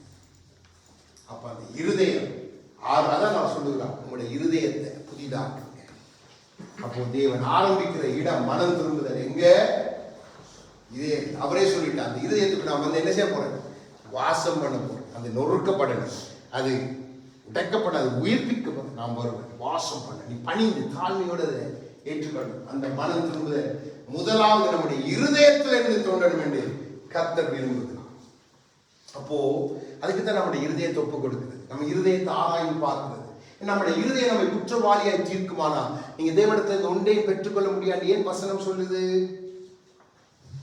ஏன்னா அது எப்படி குற்றம்? மனம் திரும்பாத இருதயம் அதான் நம்மை குற்றவாளியா தீர்க்கும். சொல்லு பத்தியா, நம்முடைய இருதயம் பேச நம்ம பண்ணி தானே கேட்கும், மற்றவங்களுக்கு கேட்காது. பத்தியா, நீ சேவனம் செய்து போட்டு ரெண்டாவது ஜெபிக்கிறியா? முதல்ல அதில் காரியத்தில் தாவீதுக்கு உணர்த்தப்பட்டது. அவனுக்கு அந்த இதயம் சொன்ன, ஆகவே தேவன் ஊழியக்காரனோட உணர்த்துவான். நன்றாக கொண்டு ஊழியக்காரனை கொண்டு தேவன் பேசுவார். இல்ல தேவன் தம்முடைய வசனத்தை கொண்டு பேசுவான். அதான் அவர் சொல்லுகிறான். அடுத்தது தம்முடைய ஆவியினால் அவங்களுடைய இதயத்துல இருந்து அவர் தன்னுடைய சத்தத்தை துணிக்க பண்ணுவான். இது தேவனுடைய வழிகள், தேவனுடைய வழிகள். நீங்க நன்றாய் புரிந்து கொள்ள. நம்ம அதை புரிஞ்சு கொள்றதே உங்களுக்கு தேவன் பேசும்போது சில நேரம் கூட மாமிசம் விடாது. எல்லாம் போயிட்டு எல்லாம் செய்த பிறகுதான் அதுக்கு பிறகு கொள்ற அளவுக்கே போயிடும். எத்தனை பெரிய பாவம், சாதாரண பாவம் இல்லை, நீங்க சும்மா கணக்கெடுக்க கூடாது. அப்போ அந்த அளவுக்கு போயிட்டான் தாவீது, அந்த அளவுக்கு போயிட்டான். அப்போ அந்த அளவுக்கு நம்ம போயிடுவோம். அதுக்கு பிறகு அப்ப தேவன் யார் அனுப்புறா? அவருடைய ஊழியக்காரன். அவருடைய சத்தத்தை கேட்க பழகின கூடாது. நான் உங்களோட பேசுறேன். அப்ப இன்றைய நாள் தேவன் பேசுறாருன்னா, தேவன் பேசுகிற காரியம் நீங்க எல்லாரும் அடியே உட்பட முதலாவது என்ன இடத்துல அதை பேசினா எனக்கு தான் ஃபர்ஸ்ட் முதல் ப்ரையாரிட்டி. முதல் ஃபிளைட்ல விவிஐபி தான் முதல்ல விடுவாங்க. அப்போ முதல் விவிஐபி ஊழியக்காரன் யோசிச்சு கொடுங்க. அப்போ முதலாவது எனக்கு, அதன் பின்பாக உங்க யாவரும் அதை சொல்ல கர்த்தர் திருவுளம் பட்டு. அடுத்தது மத்தேயு 21வது அதிகாரம், புதிய ஏற்பாடு மத்தேயு 21வது அதிகாரம். தேவனை தன் வாயால் சொல்லும். இதெல்லாம் ஆண்டவருடைய வசனம். ஆவியானவரும் இயேசு கிறிஸ்து சொன்னவா ஒருவரும் சாக்கு போக்கு சொல்லவே முடியும். எடுத்துட்டீங்களா? மத்தேயு 21, 28, 29 வாசி. 32வது பக்கம் மத்தேயு. ஆயினும் உங்களுக்கு எப்படி தோன்றுகிறது? ஒரு மனுஷனுக்கு 2 குமாரர் இருந்தார்கள். மூத்தவனிடத்தில் அவன் வந்து, மகனே, நீ போய் இன்றைக்கு என் திராட்சை தோட்டத்தில் வேலை செய் என்றான். அதற்கு அவன் மாட்டேன் என்றான். ஆகிலும் பின்பு அவன் மனஸ்தாபப்பட்டு போனான். ஆமென். இப்ப பாருங்க, முதல்ல கீழ்ப்படியல், தேவ கட்டளைக்கு அவன் கீழ்ப்படியல். ஆனா அடுத்ததாய் மனஸ்தாவோட மனதுல உடனடியாக சிந்தை வந்துட்டு, அப்போ தேவன் அடுத்து முதல் இருதயத்தோட தொடர்புடையது நம்முடைய மனது. அடுத்த கையை அங்க வைக்கிறான், மனதை பார்க்கிறான். நீங்க அங்க திரும்ப, மனதில் நீங்க திரும்ப பாருங்க. மனஸ்தாபப்பட்டான், மனசுல பாதிக்கப்பட்டான். அபிசரம், ஐயோ அப்பா சொன்னதை நான் கேட்கல மாட்டேன்னு சொல்லிட்டு அப்பா நோ போய் இதை செய்து அப்பாவை நான் சந்தோஷப்படுறேன். இதயத்துல அந்த அந்த உணர்வு இதயத்துல தோன்றி மனசுல வந்த உடனே அவன் தான் செயல்படுத்த புறப்பட்டு போயிட்டான்.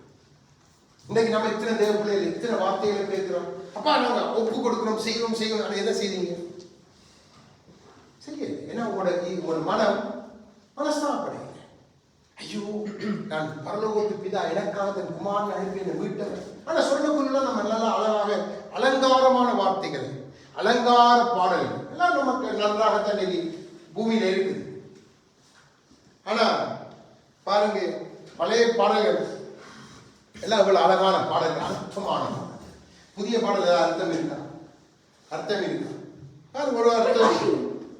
ஆனா வார்த்தைகள் அலங்காரமாக அதுக்குள்ள ஜீவன் இல்லை. நாம் அதைத்தான் தேடுகிறோம். அதற்கேற்ற பாடல்களை பாட பழகிறோம். அப்படி அல்ல. தேவன் பார்க்கிற காரியம் வித்தியாசம். தேவன் பாருங்க, எங்க உங்களை பார்க்க எல்லாம் உள்ளுக்கு. முதலாவது அங்க இருந்தா, அப்ப அங்க சரியா இருந்தா தான் அது வெளியில சரியா வரும். அப்ப இதயம், அடுத்தது உங்களோட மனம். அதாவது தான் பவுல் சொல்கிறார், உங்கள் மனம் புதிதாகிறதுதான். வசனங்கள் சும்மா பொய் சொல்ல எழுதப்பட்ட அல்லவே. அடுத்தது லூக்கா 15வது. மூன்றே நீங்க மனம் திரும்பினாத்தான் மெய்யான மனம் திரும்பிய கிறிஸ்து. அடுத்து 18-20 வரைக்கும் உள்ள வார்த்தையிலே வாசிங்க. 106வது பக்கம், லூக்கா 15வது அதிகாரம். நான் எழுந்து என் தகப்பனிடத்துக்கு போய், தகப்பனே, மரத்துக்கு விரோதமாகவும் உமக்கு முன்பாகவும் பாவம் செய்தேன். இனிமேல் உம்முடைய குமாரன் என்று சொல்லப்படுவதற்கு நான் பாத்திரன் அல்ல. உம்முடைய கூலிக்காரரில் ஒருவனாக என்னை வைத்துக் கொள்ள என்பேன் என்று சொல்லி. ஆமென், ஆமென். வேதம் தெளிவாய் சொல்லுது. இந்த குமாரனை குறித்து நமக்கு நன்றாய் தெரியும். சுயசித்தம் செய்தவன், அப்பாவை மீறி சுயசித்தம் செய்தவன். இப்போ நல்லா பட்டு அடிபட்ட உடனே சுயசித்தத்தை அப்படியே மறந்துட்டான். அப்ப அடுத்து உங்களோட மனம் திரும்புதல் என்றால் நீங்க சுயசித்தம் செய்ய மாட்டீங்க. என்ன பாருங்க, இந்த வசனம் ஆவியானவர் நமக்கு அழகா எழுதி வைத்திருக்கிறார். பாருங்க, இனிமேல் உம்முடைய குமாரன் என்று சொல்லப்படுவதற்கு நான் பாத்திரன் அல்ல. உம்முடைய கூலிக்காரர்கள் ஒருவனாக என்னை ஏற்றுக்கொள். பாருங்க எப்படிப்பட்ட ஒரு காரியம் என்று பாருங்க. குமாரன் தான் சுயசித்தமா செய்தவன். போய் குமாரத்தியர் நான் இன்னைக்கு அதை சொல்லித்தான் இன்னைக்கு வஞ்சிக்கிறான். ஆனா தேவன் சொல்லுகிற காரியம், நீங்க எனக்கு என்ன செய்யணும்? எனக்கு சீசன்லாம் இருக்கணும், எனக்கு ஊழியம் செய்யணும். இந்த ஊழியத்தை நீங்க தான் செய்யணும் பிள்ளைகள். அப்போ நீங்க தேவனுடைய சமூகத்துல உங்களுக்கு தேவன் கொடுத்திருக்க ஸ்தானம் பிள்ளைகளோடு கூடிய வேலைக்காரன். உணர்வு வராதவன் தான் தனக்கு தனக்கு தனக்கு தனக்கு தன்னை நிரப்புவான். ஆனா தேவ சித்தம் தெரிஞ்சவனும், ஆண்டவரே ராஜ்யம் நீதி கட்டப்படணுமே. வெளியில எவ்வளவு ஜனங்கள் சாப்பாடு இல்லாம எவ்வளவு காரியங்கள், மனசில காரியங்களை வந்து சொல்லும் பொழுது மிக துக்கம், மிக துக்கம், மிகவும் துக்கம். பார்க்கும் பொழுது, அதை கேட்கும் பொழுது மிகவும் துக்கம். எத்தனை பிள்ளைகள், எத்தனை பிள்ளைகள், எத்தனை குடும்பங்கள் வறுமையில் இருக்கு. இவங்களுக்கு நாம் யார் போய் கிறிஸ்துவை காண்பிப்பாங்க? வேற வித உதவிகள் செய்யலாம், அது தேவன் வைத்த கிருபையே. ஆனா கிறிஸ்துவை காண்பித்து உதவி செய்யறதுக்கு யார் உண்டு? அவருடைய பிள்ளைகள் என்று அவரால் அழைக்கப்பட்டு அவருக்கு வேலை செய்ய அழைத்து நாம் அல்லவோ. நாம் எதை செய்து கொண்டிருக்கிறோம்? எது வானத்தின் பலகனியை திறந்து ஆண்டவரே கொட்டும் கொட்டும் கொட்டும், ஆண்டவரை கொட்டுவான். நல்ல ஆசீர்வாதம் மழையை கொடுப்பான், நல்ல விலை கொண்டு போய் கலைஞர்கள் அழைத்து வச்சுட்டு அதுவாவே உனக்கு வேண்டிய எல்லாம் நான் சேர்த்து வச்சுட்டேன். ஆண்டு சொல்ல முட்டாள், முட்டாள், சேர்த்து வை, இன்றைக்கு இரவுக்குள்ள நான் கொண்டு போயிடுவேன். என்ன நடக்க போகுது? இதுதான் நீங்க கிறிஸ்தவ பிள்ளையோட மனம் திரும்புதலுடைய மேன்மை. நீங்க விளங்கிக் கொள்ளுங்க. ஏன் ஆவியான இந்த மனம் திரும்புதல் நமக்கு ஆழங்களை காண்பித்துக் கொடுக்கு. நம்ம சேர்த்து நம்ம பேங்க்ல காசு இருக்கு, பேங்க்ல 1000 யூரோவோ 500 யூரோ தான் இருக்கு. நமக்கு கொமுனியால காசு கொடுப்பான், அந்த காசுலாம் கொடுப்பான். ஆனா கர்த்தர்னு வரக்குள்ள அதெல்லாம் ஆண்டவர் எனக்கு தந்த ஆசீர்வாதங்க. நான் வேலை செய்யறேன், அவ்வளவு 500 வேலை செய்ய 50 ரூபா போவேன். அதுக்கு மேல நீ கேட்கக்கூடாது. ஏன்னா அந்த காசுக்கு நமக்கு இந்த சம்பந்தம் இல்லை. அது நான் என்னுடைய களஞ்சியத்தில் சேர்க்கிற காசு. யோசிச்சு பாருங்க. ஒரு சகோதரன் நம்மகிட்ட வாரம், அவனுக்கு குறை உண்டு நமக்கு தெரியுது. ஒரு சகோதரன் சும்மா வந்து நேரடியாக குறைய சொல்ல மாட்டான். அவன் கலைக்குள்ள உண்மையா ஆவியானதை சொல்றான். ஐயோ என்ன செய்யலாம், என்ன செய்யலாம், அட்லீஸ்ட் ஒரு 20-50 யூரோ நம்ம கையால் கொடுத்துட்டோம், நலமாயிருக்கு. ஆனா காசு இந்த பேர்ஸ்ல இருக்கும், காசு கொடுக்க மாட்டேன். ஏன்னா நமக்கு வேணுமே, வேணுமே நமக்கு. அப்ப அப்படிப்பட்ட மனம் திரும்புதல் நம்மளோட மனம் திரும்புதல். ஆண்டவர் சொல்ற, உனக்கு உண்டான எல்லாவற்றையும் விட்டுக் கொடு. அவரை நம்மை ஆசிரியத்து உயர்த்துகிறார். நம்மை கீர்த்தியும் புகழ்ச்சியுமாய் வைப்பீர் என்ற வார்த்தையில எனக்கும் உங்களுக்கு விசுவாசம். இதுதான் கீர்த்தியும் புகழ்ச்சி. நீ ஒன்றுமில்லாட்டிலும் முன்ன எல்லாத்திலும் நுழைவுள்ளவனாய் காண்பிக்கிற கர்த்தர். ஆபிரகாம் கூடாரவாசி, ஆனா வேதம் எழுதி வைத்திருக்கு செல்வ சீமா. கூடாரத்துக்கு வெளியில அவனுக்குத்தான் கர்த்தர் வெளிப்பட முடியும், அவனோட கர்த்தர் என்று பேச முடியும். நாம மஞ்சத்தை பெருசாக்கி இன்னைக்கு நம்ம கைகள் நல்ல ஐபோன், அந்த போன், எக்ஸ் போன், அந்த போன் எல்லாம் வச்சுக்கொண்டு காலைக்கு கால் போட்டு இது பண்ணிக்கொண்டு நம்ம வாழ்க்கை, நம்ம ஸ்டைல். இதெல்லாம் மனம் திரும்புதல் அவங்களுக்கு. வியாதி நேரத்தில் வைத்தியனாய் வந்தீரேன், சோதனை நேரத்தில் நண்பனாய் வந்தீரேன் நினைக்கிறோமா? இல்லை. அப்ப நம்ம மனம் திரும்புதல் எவ்வளவு கேவலம் பாருங்க. தேவன் பார்க்கிறார் இருதயத்துல உங்களோட மனதுல, உங்க சித்தத்துல உற்றனராக ஆண்டவர் சொன்னார், பிதாவே உன் சித்தப்படி எனக்கு ஆக. அதுதான் சுய சித்தத்தை விட்ட தேவனுக்கு பிரியமானது. ஆகவே இயேசு கிறிஸ்து தாழ்ந்து போயிட்டாரா? சிலுவையில் எல்லாவற்றை காட்டிலும் தேவன் உயர்த்தியே விட்டுட்டார். அவருடைய நாமத்துக்கு போல எந்த நாமம் இல்லை, அந்த நாமத்துக்குள்ள எல்லாம் உயர்த்தப்படும். அப்ப அந்த உயர்வு எப்படி வந்துச்சு? சுய சித்தத்தை கலைந்தார் தேவகுமார்.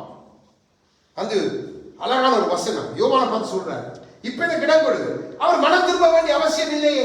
அவர் மனம் திரும்ப ஞானஸ்தானத்தை தான் யோவான் கொடுத்தார். அது அவர் எடுக்க வேண்டிய அவசியம் இல்லை.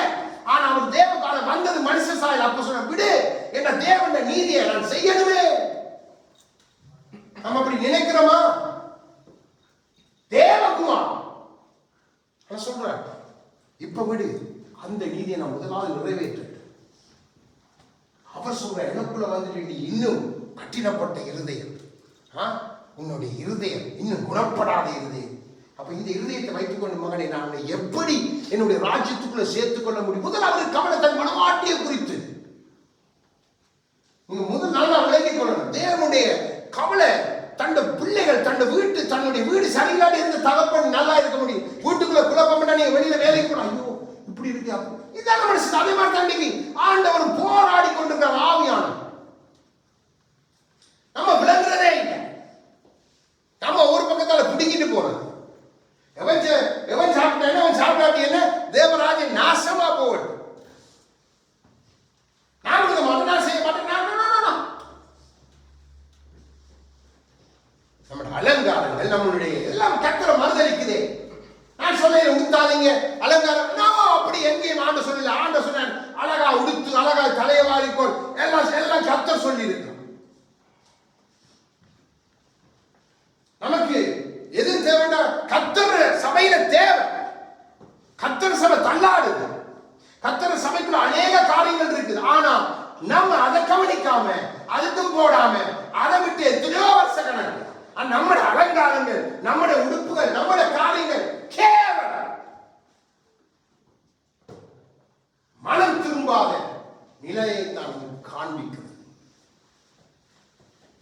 மனம் திரும்பினவன் கர்த்தருடைய சமூகத்துக்கு வெறும் கையா ஒரு நாள் போறதில்லை. ஆதி நாட்களில் தேவன் அழைக்கும் பொழுது பலிகளை கொண்டு வாங்க அழைத்தான். பலிகளோடு தான் போனாங்க தேவனை பார்க்க. இப்போ தேவனை பலியாகி சொல்லுகிறார், வருத்தப்பட்டு பாரம் சுமக்க நீங்க எல்லாரும் வாங்கப்பா, இளைப்பாளத்தில் எங்களுடைய நுகத்தை நீங்க சுமக்கணுமா. நீங்க நுகத்தையும் தள்ளிவிட்டு அந்த தேவனை தள்ளிவிட்டு உங்க சிந்தனை செய்யிட்டு நான் மனம் திருப்பிட்டு பாடி துதிச்சா கர்த்தர் ஏற்றுக்கொள்வாரோ? மாறணும். இங்கெல்லாம் நம்ம மாறணும் பாருங்க, யோசிச்சு பாருங்க. லூக்கா கொஞ்சம் முன்னுக்கு 19 அதிகாரம் ஒரு மனிதனுடைய வாழ்க்கையில காண்பித்து கொடுக்கிறேன். 2 இருந்து 19 அதிகாரம் 2வது வசனத்துல இருந்து வாசிங்க, தொடர்ந்து 10 வரைக்கும்.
மனம் திரும்ப அழைப்பா பாருங்க.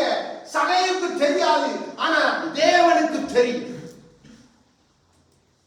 பாருங்க சகையை எப்படி அழைக்கிறார். இன்னைக்கு உன்னோட ஆண்டவர் அப்படித்தான் நம்ம அழைக்கிறார். மகனே மகளே, நீ மனம் திரும்ப, நான் உன்னோடு கூட வரணும், உன்னோடு கூட இருக்கணும். உன் பக்கத்துல இருந்து என்ன உன் மடியில நான் தலை சாய்க்கவும், நீ என் மடியில தலை சாய்க்கவும் நான் விரும்புகிற கர்த்தர். பாருங்க அந்த வசனம் அழகாய் ஆவியானவர் சொல்லுகிறார். ஆண்டவராய் இயேசு அந்த இடத்தில் வந்த பொழுது அண்ணாந்து பார்த்து அவனை கண்டு, சகையுவே, நீ சீக்கிரமா டிலே பண்ணாத, சீக்கிரமாய் வா, இறங்கி வா, இந்த ஸ்தானத்தை விட்டு, ஆயக்காரன் ஸ்தானத்தை விட்டு, நீ ஐஸ்வர்யமான ஸ்தானத்தை விட்டு, உன் பெருமையை விட்டு, உன்னுடைய முன்னால நடக்கைகளை விட்டு, எல்லாத்தையும் விட்டு இறங்கி வா, சகையுவே, இறங்கி வா. ஏனப்பா, இன்றைக்கு நான் உன் வீட்டுல, நான் உன்னுடைய சரணமாகிய வீட்டுல உன்னோடு கூட வாசம் பண்ண தேவன் இதுக்கு தான் அழைக்கிறார். உடனே பாருங்க, அங்க இருந்த எல்லாரும், இவன் பாவியாக மனுஷன், கர்த்தரை புரிய, அப்படித்தான் நமக்கு அது பரவாயில்லை. ஆனா பாருங்க, சகையுடைய இதயத்துல, மனதில சுய சித்தத்தை விட்டு பேசின வார்த்தையை ஆவியானவர் எழுதி வைத்திருக்கிறார். சகையு நின்று கர்த்தரை நோக்கி, ஆண்டவரே, என் ஆஸ்திகளின் பாதியை ஏழைகளுக்கு கொடுக்கிறேன், சுய சித்தத்துல சேர்த்த ஆஸ்தியை நான் கொடுக்கிறேன் ஆண்டவரே, வேண்டாம். அடுத்ததாக அவன் சொல்லுகிற காரியம், நான் ஒருவனுக்கு எதையாயும் அநியாயமாய் வாங்கினது உண்டானா மனஸ்தாபப்படுகிறான், இதயத்துல சொல்லுகிறான், நாளும் கிடையாது, இதயத்துல வாதிக்கப்பட்டான், அற்புதமா மனம் திரும்புகிறான் சகை. உடனே ஆண்டவர் சொல்லுகிறார், இழந்து போனதை ரட்சிக்கவும் தேடவுமே மனுஷகுமாரன் வந்தார். இதுக்குத்தான் உனக்கு மனம் திரும்புதல். நீ இழந்து போய்விடக் கூடாதுன்னு கர்த்தர் விரும்புகிறார். உன்னை ரட்சித்து தன்னோடு சேர்த்துக் கொள்ள விரும்புகிறார். கர்த்தருக்குள்ள வந்துட்டு மனம் திரும்பிட்ட கீழ்த்தரமான காரியங்களை செய்து நான் பரலோகத்துக்கு போவேன் நீ நினைச்சு ஏமாந்து போகக்கூடாதுதான் ஆவியானவர் வைராக்கியமாய் வாஞ்சையாய் பேசுகிறார். சாதாரணமாய் வாழ நினைக்காதீங்க பிள்ளைகளே. இது நமக்கு ஒரு எடுத்துக்காட்டு, மனம் திரும்புவதற்கு ஒரு எடுத்துக்காட்டு. நம்முடைய காரியங்கள் எவ்வளவு கீழ்த்தரம் தெரியுமா? நான் உங்களுக்கு என்னை மறைக்கலாம், நீங்க உங்களை எனக்கு மறைக்கலாம். ஆனா காண்கிறவர் ஒருவர் உண்டே, நம்மோடு கூட வர விரும்புகிறவர் ஒருவர் உண்டே. நம்மை அனுதினமும் நம்ம சொல்றோமே, ஆண்டவரே எப்படி வர முடியும்? நீங்க யோசிச்சு பாருங்க. தேவன சமயத்தில் சீசனை விட்டு போனா, தெரியாத மாதிரி போனா, பல விதங்கள் அவரை டெஸ்ட் பண்ணி பார்த்து நீங்க நினைக்க கூடாது. ஆண்டவர் சொன்னார், அவருடைய சித்தம் செய்கிறவனோடு தான் அவரால் வாழ முடியும். அவருக்குள்ள மனம் திரும்புகிறோடு தான். உடனே சகை விட்ட வீட்டு நாம நீ இந்த பற்றி உலகம் என்னன்னு சொல்லட்டும், எதுவும் சொல்லட்டும். ஆனா பாருங்க, அந்த வார்த்தை சகையோட வாழ்க்கையை அப்படியே தலைவில மாறிட்டான் சகை. அழகான எடுத்துக்காட்டு வேதத்தில். ஆனா யாரு? பணக்காரன், ஆயக்காரன். எத்தனை பேருக்கு வருவசிப்பதற்கு என்னென்ன காரியங்கள் செய்யலாம் நமக்கு தெரியும். எல்லாத்தையும் விட்டான். இதயத்துல வாதிக்கப்பட்டு மனம் திரும்பி சுயசித்தத்தை விட்டு ஆண்டவரையே பிடிச்சு கொண்டான். அப்பதான் நான் சொல்றேன் இந்த வார்த்தை, இதைத்தான் என்னையும் உங்களை பார்த்து தேவன் இழந்து போனதை நான் தேட வந்தேன், ரட்சிக்க மனுஷகுமார வந்துட்டா மீண்டுமாய் சொல்லுகிறான், நீ என்னை விட்டு போயிடாத, நான் உன்னை இழக்க விரும்புகிறேன். உன்னை கடைசி நாளுக்குள்ள ரட்சிப்புக்குள்ள என்னோடு நீ வருகிறதா, அந்த இளைப்பாறுதலுக்கு பிரவேசிக்கிறதா உன்னை ரட்சிப்பின் முடிவாக இருக்கட்டும். அதைத்தான் பவுல் நமக்கு எழுதி வைக்கிறார். என்பதே இத்தனை அடையாளங்கள் அற்புதங்களால கொடுக்கப்பட்ட ரட்சிப்பை குறித்து நீங்க கவலையற்றலா இருந்தீங்கன்னா எப்படி பிரவேசிக்க முடியும்? கவலையற்றலா இந்த இஸ்ரவேலர்கள் கானானுக்குள்ள பிரவேசிக்க முடியலையே. அப்போ தேவன் நம்மை கூவி அழைக்கிறார். அனுதினம் நீங்க மாறணும். அடுத்த இன்னொரு உதாரணத்தை பார்த்து நாங்கள் முடிக்க போகிறோம். 23 லூக்கா 23.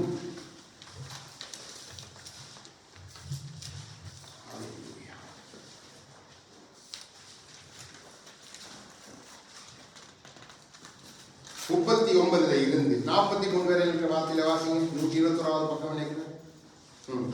அன்றியும் சிலுவையில் அறையப்பட்டிருந்த குற்றவாளிகளில் ஒருவர், நீ கிறிஸ்துவானால் உன்னையும் எங்களையும் ரட்சித்துக் கொள் என்று அவரை இகழ்ந்தான். மற்றவன் அவனை நோக்கி, நீ இந்த ஆக்கினைக்குட்பட்டவனாய் இருந்தும் தேவனுக்கு பயப்படுகிறது இல்லையா? நாமோ நியாயப்படி தண்டிக்கப்படுகிறோம், நாம் நடப்பிக்கிறவர்களுக்கு தக்கத பலனை அடைகிறோம். இவரோ தகாத ஒன்றையும் நடப்பிக்கவில்லையே என்று அவனை கடிந்து கொண்டு இயேசுவை நோக்கி, ஆண்டவரே, நீர் உம்முடைய ராஜ்யத்தில் வரும்போது அடியேனை நினைத்தருளும் என்றார். இயேசு அவனை நோக்கி, இன்றைக்கு நீ என்னோட கூட பரதேசில் இருப்பாய் என்று மெய்யாகவே உனக்கு சொல்லுகிறேன் என்றார். ஆமென். உடனே ஆண்டவர் யோசிக்கவே இல்லை. மரணத்தின் கடைசி உபாதையில கர்த்தர் நிற்கிறார். மரணத்தின் கடைசி உபாதையில தான் அவனும் நிற்கிறான்.